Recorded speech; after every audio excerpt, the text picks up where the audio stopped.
Assalamualaikum warahmatullahi wabarakatuh. Alhamdulillahilladzi arsala rasulahu bil huda wa dinil haq.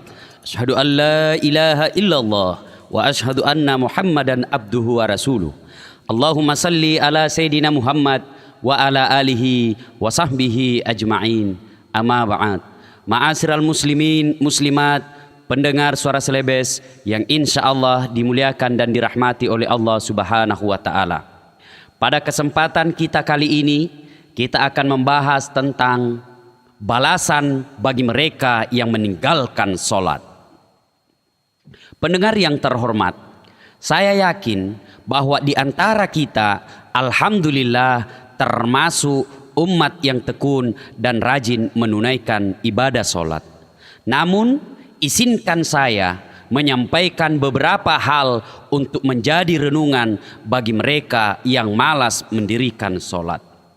Renungan itu antara lain, yang pertama, buka Al-Quran surah Al-Hajj ayat 47.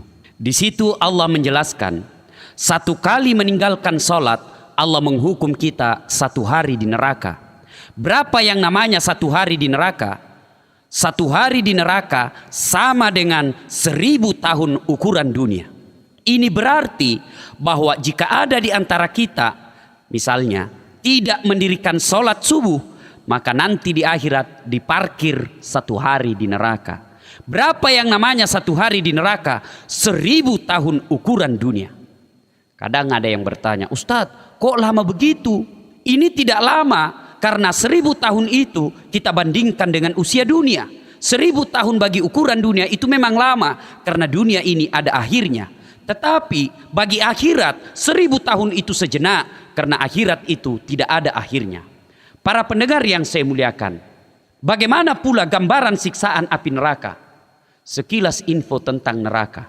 Yang namanya api neraka, kata Nabi, panasnya api neraka 69 kali panasnya api di dunia, baru sama panasnya api neraka. Dan bagaimana siksaan neraka yang paling ringan? Siksaan paling ringan di neraka, kata Nabi, diletakkan kerikilnya neraka di kakinya, saking panasnya mendidih sampai ke otaknya. Begitulah siksaan yang paling ringan di neraka. Biasanya kalau saya cerita neraka, ada biasa anak muda otak kotor berkata, pintar juga itu Ustadz cerita neraka. Kayak dia dari neraka saja. Orang Makassar katakan, kucini tom pina kucini ki, eja pina doang. Neraka sebentar, tidak eja, tapi mutung ki. Saudara-saudara para pendengar yang saya muliakan. Yang kedua, perenungan bagi mereka yang malas sholat. Buka Al-Quran surah Al-Fat ayat 29. Di situ Allah berfirman, Bismillahirrahmanirrahim, Muhammadar Rasulullah walladzina ma'ahu as-sidda'u alal kufar ruhama'u bainahum tarahum rukka'an sujada ila akhir ayat. Yang artinya bahwa tanda umat Muhammad itu setidaknya ada 5. Salah satu di antaranya, kata Allah, rukka'an sujada. Kamu lihat mereka ruku dan sujud. Ini artinya bahwa jika ada di antara kita puasanya baik, sedekahnya lengkap, zakatnya juga sempurna, bahkan sudah haji, tapi dia tidak sholat, kata Nabi, dia termasuk orang kafir. Bahkan Rasulullah Muhammad SAW dengan tegas mengatakan, batas antara kekafiran dan keislamanmu adalah sholat. Ketika kau tidak sholat, kau kafir di hadapan Allah Subhanahu wa Ta'ala. Demikian penegasan Rasulullah SAW yang bisa kita lihat dalam kitab Al-Lu'lu' wal Marjan jilid 2. Para pendengar yang saya muliakan, perenungan ketiga bagi mereka yang malas sholat. Nabi pernah bersabda, as-salatu miftahul khair, as-salatu miftahul jannah, as-salatu imanuddin. Sholat itu kunci kebaikan, sholat itu tiangnya agama, sholat itu kuncinya surga. Artinya apa? Jika ada orang yang bagus akidahnya, bagus agamanya, tapi dia tidak sholat, banyak amal kebaikannya, nanti di akhirat dia tidak punya kunci kebaikan. Nanti di akhirat dia tidak punya kunci surga. Bahkan dia termasuk orang yang tidak punya tiang agama. Jika ada di antara kita tidak sholat, itu berarti tidak ada tiang agamanya, tidak ada kunci surganya, tidak ada kunci kebaikannya. Nanti di hadapan Qadir Rabbul Jalil, ketika Allah katakan misalnya, nih hambaku, ini puasamu, ini sedekahmu, ini silaturahmimu, ini dakwamu, ini membantu sesama manusia, ini semua amal-amal kebaikanmu. Mana kuncimu? Berkatalah sang hamba, apa kuncinya ya Allah? Allah katakan, kuncinya adalah solat. Hamba berkata lagi, tidak ada kunciku ya Allah. Allah berkata, kalau begitu kau tidak bisa menikmati amalmu. Kau hanya bisa melihatnya, kau tidak bisa mengambilnya karena kau tidak punya password untuk mengambil ibadah-ibadahmu itu. Para pendengar yang saya muliakan, perenungan yang keempat bagi mereka yang malas sholat. Pernah suatu saat Nabi sedang ceramah. Tiba-tiba datang anak muda menangis di hadapan Nabi. Nabi pun kemudian berkata, anak muda, kenapa kau menangis? Ya Rasulullah, bagaimana saya tidak menangis? Bapakku mati, tidak ada yang sholati jenazahnya. Nabi bangkit dari tempat duduk dan marah. Berdosa seluruh orang Islam yang ada di desamu. Kenapa mereka tidak solati bapakmu? Ya Rasulullah, bapakku tidak ada yang solati jenazahnya karena jenazahnya berubah jadi babi. Nabi bangkit dari tempat duduk dan heran. Betulkah ada orang yang jadi babi? Nabi datangi setelah dilihat, na'udzubillah min zalik, betul jadi babi. Nabi kemudian doakan, kemudian berubah kembali menjadi manusia, dimandikan, dikafani dan disolati. Selesai disolati, mau dimasukkan ke liang kubur, berubah kembali jadi babi. Nabi kemudian masukkan dia ke liang kubur. Apa boleh buat? Selesai dimakamkan, dipanggil anaknya. Anak muda, sini dulu. Saya ya Rasul. Sembayangkah itu bapakmu?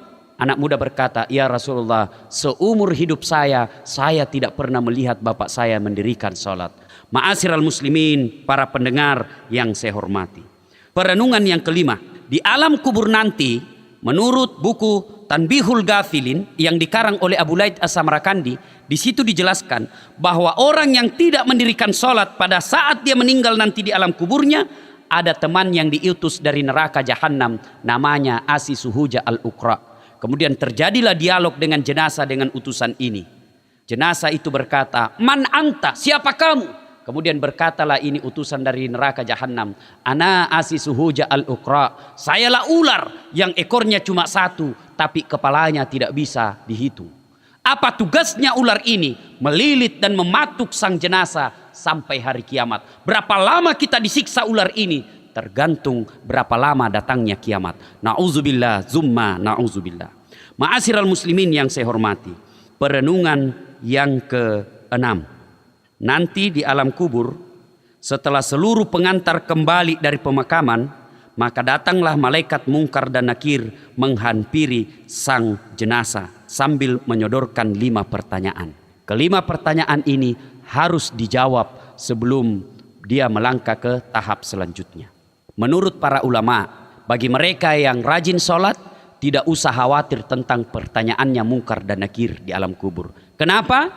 Jika sholatnya baik, maka seluruh pertanyaannya Mungkar dan Nakir akan dijawab oleh sholatnya. Nah, ketika seluruh pengantar jenazah sudah kembali, datanglah Mungkar dan Nakir. Kebetulan misalnya orang yang meninggal ini orang yang bagus sholatnya. Datang Mungkar menyodorkan pertanyaan. Marrabbuka, siapa Tuhanmu? Sholat berkata, kau mundur, sekarang urusan saya. Karena waktu di dunia kau rajin memelihara saya, sekarang saya yang jaga kamu. Pas ditanya, marrabbuka, siapa Tuhanmu? Sholat menjawab, Allahu Akbar. Mungkar geleng kepala, Masya Allah, luar biasa hebatnya ini orang. Barusan saya dapat. Ditanya lagi, man nabiyuka, siapa nabimu? Sholat kita lagi menjawab, Assalamu alayka ayyuhan nabiyyu wa rahmatullahi wa barakatuh. Assalamu alayna wa ala ibadillahi salihin. Mungkar tambah geleng kepala. Akhirnya diriwayatkan Mungkar Nakir tidak melanjutkan pertanyaan 3, 4, 5. Dia naik ke aras Allah sambil melapor, ya Allah, ada hambamu mati. Saya tanya, man rabbuka? Dia jawab, Allahu Akbar. Allah katakan, Mungkar, sesungguhnya bukan orang mati itu yang menjawab pertanyaanmu, tapi karena dia baik sholatnya, seluruh pertanyaanmu sholatnya yang baik. Karena dia baik sholatnya, tidurkan dia untuk menunggu hari kiamat seperti nikmatnya tidur pengantin baru. Subhanallah, sangat luar biasa. Sebaliknya, jika orang yang tidak beres sholatnya meninggal, maka muncullah Mungkar Nakir dan menyodorkan pertanyaan. Ditanyalah sang jenazah, man rabbuka, siapa Tuhanmu? Dia jawab, ketuhanan yang Maha Esa. dia pukul kepalanya. Nah ini melaporlah mungkar kepada Allah. Ya Allah, ada hambamu mati, saya tanya marrabuka. Dia jawab, ketuhanan yang Maha Esa. Allah berkata, itu bangsa Indonesia yang beres Pancasilanya tapi tidak beres sholatnya. Karena dia tidak beres sholatnya, tidurkan dia seperti tersiksanya orang yang sakit gigi. Na'udzubillah summa na'udzubillah. Para pendengar yang saya hormati, mengakhiri uraian ini, saya mengajak kepada kita semua untuk kembali memelihara sholat 5 waktu kita. Kemudian kita berupaya semaksimal mungkin untuk merealisasikan sholat dalam kehidupan sehari-hari. Insya Allah sholat ini dapat mengantarkan kita kepada kemuliaan akhlak di sisi Allah dan kepada sesama manusia. Sesuai dengan firman Allah, Inna sholata tanha anil fasya'i wal munkar. Sesungguhnya sholat itu mencegah kamu dari perbuatan keji dan mungkar. Demikian saya Das'at Latif menyampaikan untuk Suara Celebes FM. Assalamualaikum warahmatullahi wabarakatuh.